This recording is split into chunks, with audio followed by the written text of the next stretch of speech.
In September, my brother was talking about joining the service because they were starting up the selective service system. And he said he didn't want to be drafted, so he's going to go down and enlist in the military service. I said, well, I'm going to go with you. We had a pact. We knew that when we were in combat, both of us had to keep on fighting regardless of what happened to one or the other.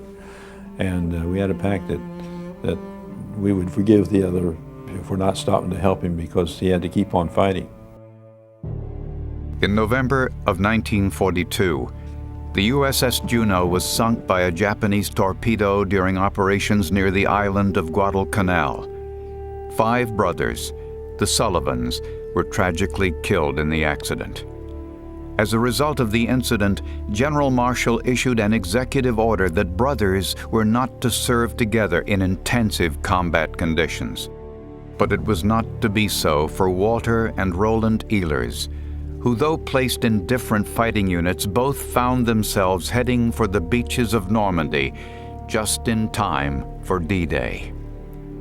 Orders came back, they wanted more men on the beach immediately, so we were some excess troops on the headquarters ship, so they loaded us off of that into Higgins boats. We hit the sandbar, and we rushed out the front, and we ran into water, and it clear up to here on me, up to my nose, and my second command, he was a short guy. He'd come up under my armpit about, and it was over his head. Well, we waded on in, kind of rushing as fast as we could because there were shells landing out there in the water around us. The chaos was just unbelievable. If you ever saw Saving Private Ryan, I tell the kids, you know, the beach that day was about 60 times worse than what you saw in Private Ryan. We had to cross that beach under crossfire.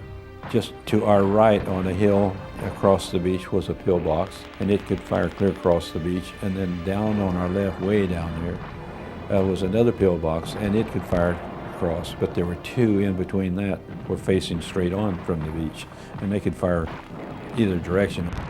We got up on the beach, and the beach master there, I asked him, which direction are we supposed to go from here? He says, follow that path there. If you go to the right or left of it, you'll step on mines. It didn't go all the way. It had a row of wire in front of us. And there were 2 Bangalore torpedo men who were laying in kind of a deflated area.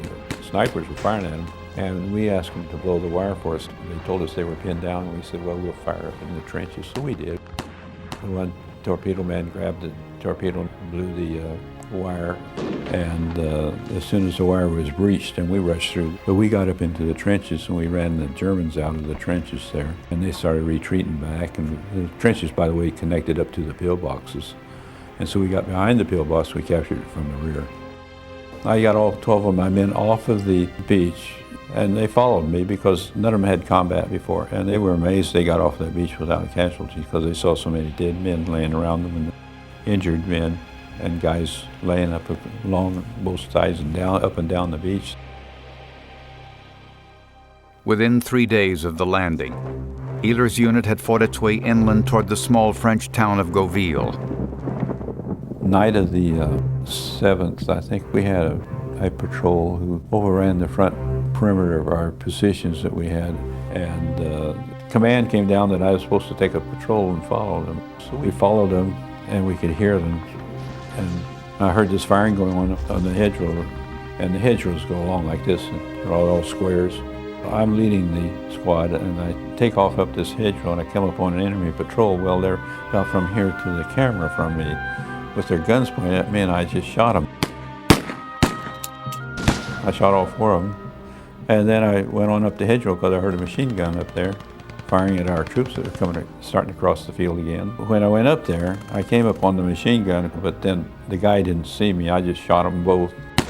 When they fired on us, the bullet went across my helmet right up there and spun my helmet on my head just a bit, and I felt the danger.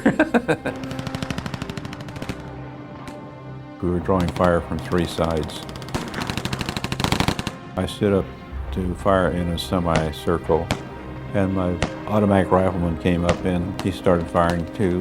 When all the squad withdrew, then he and I turned to go back. He immediately got hit in the back, and I was down a ways ahead of him. I saw a machine gun going in position down there, and I was trying to knock it out. Then I got hit, and it spun me around.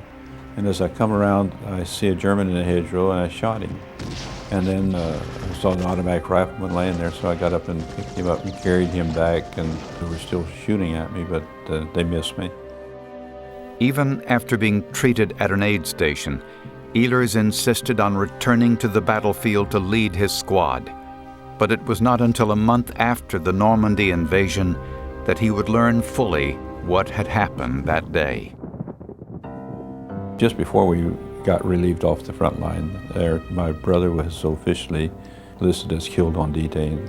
His company commander came over and he told me that my brother had a direct hit on the ramp in which his whole squad was on when they were coming down. And I knew all of those men in that company, and that they wrote me up then. But I just had to turn around and leave, go back to the building that we were staying in there, and laid down and cried my head out. We call ourselves recipients, and people call us winners, and you see, we're not winners because we weren't in a competition for trying to win anything. We happen to be recognized by our fellow men, and so we wear this medal to honor them and to honor the guys who really paid the supreme sacrifice, because we are here today because of them. I consider my brother a hero because he paid the supreme sacrifice. And so after it was all over, I came back to my senses, knew what I had to do, and keep on fighting.